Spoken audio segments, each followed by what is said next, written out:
धाकड़ खबर, बेखौफजुमा बेबाक अंदाज। धाकड़ खबर के न्यूज रूम से मैं आपके साथ हूं अकरम रईस खान। आज सुबह से भोंपू मीडिया और उसके दलाल चाटुकार दंगाई पत्रकार एक नेता को कुछ ज्यादा ही अहमियत दे रहे हैं।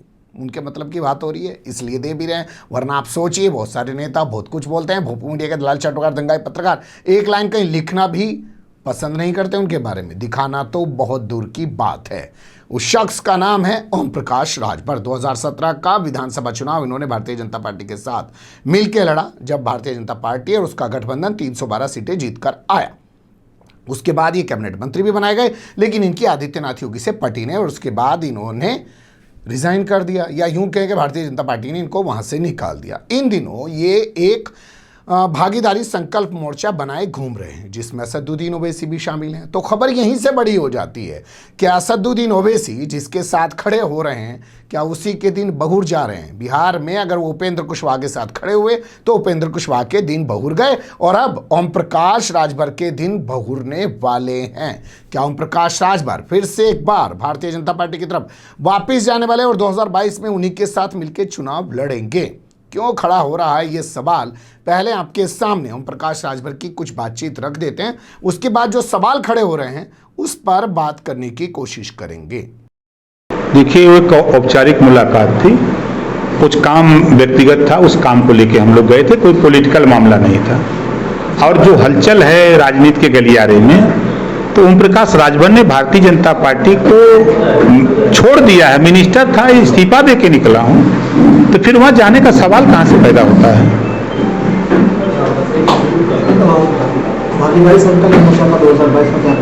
भागीदारी संकल्प मोर्चा अपना धरातल पे काम कर रहा है। भागीदारी संकल्प मोर्चा 2022 में चुनाव लड़ेगा, 403 सीटों पर लड़ेगा और उत्तर प्रदेश में सरकार बनाएगा। ओवैसी जी का ऐलान है कि वो भी उत्तर प्रदेश चुनाव में भागीदारी करेंगे, लेकिन विपक्ष कह रहा है कि बी टीम है।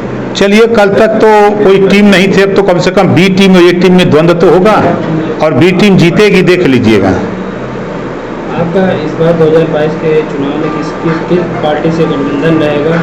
क्योंकि आप अखिलेश यादव से भी मुलाकात किए हैं और आज स्वतंत्र देव सिंह से भी मुलाकात हुई है आपकी। तो क्या हम अखिलेश यादव जी से नहीं मिले हैं? 1.5 साल हो गया हमको मुलाकात हुई उनसे। हाँ, उनके बयान देखते रहते हैं कि छोटे छोटे दलों से मिलेंगे, मतलब बड़ी पार्टियों में वोट नहीं है। अब छोटी पार्टियों के पास वोट है, इस नाते चाहे भाजपा हो, चाहे कांग्रेस हो, चाहे सपा हो, सब छोटी पार्टियों की तरफ ध्यान किए हुए हैं। 2022 के चुनाव में आपका भारतीय जनता पार्टी से कोई गठबंधन? भारतीय जनता पार्टी डूबती हुई नैया है, के वोट दे? भाजपा के वोट देता? अच्छा, पत्रकार नहीं लतिया गए हैं? बोलो, फर्जी मुकदमा फंसा दिया गया, किसान डंडा लेके खड़ा है उधर, नौजवान रोज लाठी खा रहा है लखनऊ में, बेरोजगार यहाँ घूम रहा है लाठी खा रहा है, और गरीब महंगाई से मारम परेशान है। कौन इनको वोट देगा? ये झूठा चिल्ला रहे हैं सब, एक वोट न पाई है इन्होंने। 2022 के चुनाव मुख्यमंत्री चेहरा आप किसको देखना चाहते हैं? 5 जाति का बनेगा, 5 मुख्यमंत्री, 20 डिप्टी सीएम बनाएंगे। आप बनाएंगे? बिल्कुल बनाएंगे, भागीदारी संकल्प मोर्चा बनाएगा। सुन लिया आपने तमाम चीज़ों को। हालांकि ओम प्रकाश राजभर अभी भी सफाई देने की कोशिश कर रहे हैं कि एक औपचारिक मुलाकात थी, एक शिष्टाचार मुलाकात थी, लेकिन 1 घंटे तक वो भारतीय जनता पार्टी के प्रदेश अध्यक्ष स्वतंत्र देव सिंह के साथ मीटिंग के अंदर रहे, बातचीत करते रहे। और जानते हैं ये मीटिंग किसने कराई? ये मीटिंग कराई दयाशंकर सिंह ने। और जानते हैं दयाशंकर सिंह कौन है?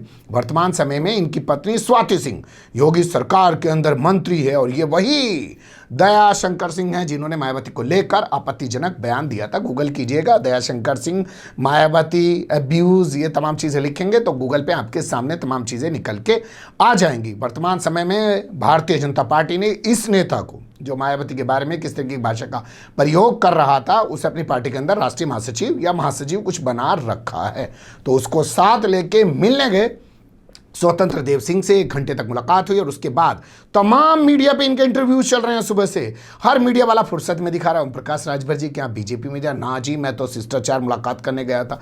तो शिष्टाचार मुलाकात करने को पहले क्यों गलत बता रहे थे? जब संजय सिंह मुलाकात करने गए अखिलेश यादव थे तो इन्होंने बयान दिया था कि ये शिष्टाचार मुलाकात क्या होती है, क्या वहां पे धान बोने की बात की गई थी? तो इनसे भी सवाल पूछा जाना चाहिए, क्या स्वतंत्र देव सिंह के साथ जो गए तो क्या वहां धान बोने सीखने गए थे या धान बोने पे बात करने गए थे? वहां पे राजनीतिक चर्चा तो हुई होगी। हालांकि इनके जो इंटरव्यूज आ रहे हैं, वहां कॉपीराइट का मामला हम दिखा नहीं सकते, उनमें ये बातें कर रहे हैं कि हाँ वहाँ पे राजनीतिक चर्चा हुई। तो इसके बाद सवाल पैदा हो रहा है कि क्या फिर से एक बार ये बीजेपी की तरफ जा रहे हैं और ये सब कुछ असदुद्दीन ओवैसी की वजह से हो रहा है। क्यों हो रहा है, थोड़ा सा उस पर रोशनी डाल लेते हैं। देखिए, असदुद्दीन ओवैसी साउथ इंडिया का एक राज्य है, तेलंगाना उसके एक नेता हैं। इनकी एक पार्टी है 50-60 साल पुरानी, वो चुनाव लड़ती आई है। कभी वो पार्टी ऑल इंडिया नहीं बन पाई, हालांकि उस पार्टी का नाम ऑल इंडिया ज़रूर था। लेकिन जैसे ही 2014 में नरेंद्र मोदी की सत्ता आई, वैसे ही भाजपा के साथ साथ इनकी राजनीति भी ऑल इंडिया होने लगी।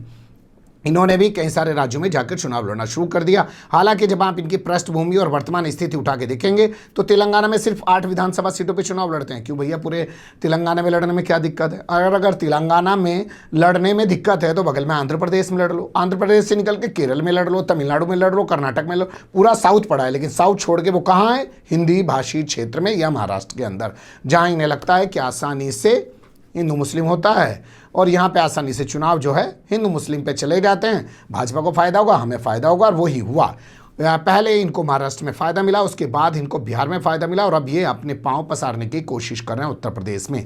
यहाँ इन्होंने ओम प्रकाश राजभर के साथ मिलकर भागीदारी संकल्प मोर्चा बना रखा है। देख ही रहे हैं तमाम तरीके की चीज़ें चल रही हैं। अब बात कर लेते हैं ये कि जहां खड़े हो जाते हैं असदुद्दीन ओवैसी, वहीं कुछ नेताओं का शायद भला हो जाता है। जैसे ये तस्वीर देखिए उपेंद्र कुशवाहा की है। वर्तमान समय में ये जेडीयू के अंदर शामिल हो चुके हैं। इनकी अपनी एक पार्टी हुआ करती थी, राष्ट्रीय लोक समता पार्टी।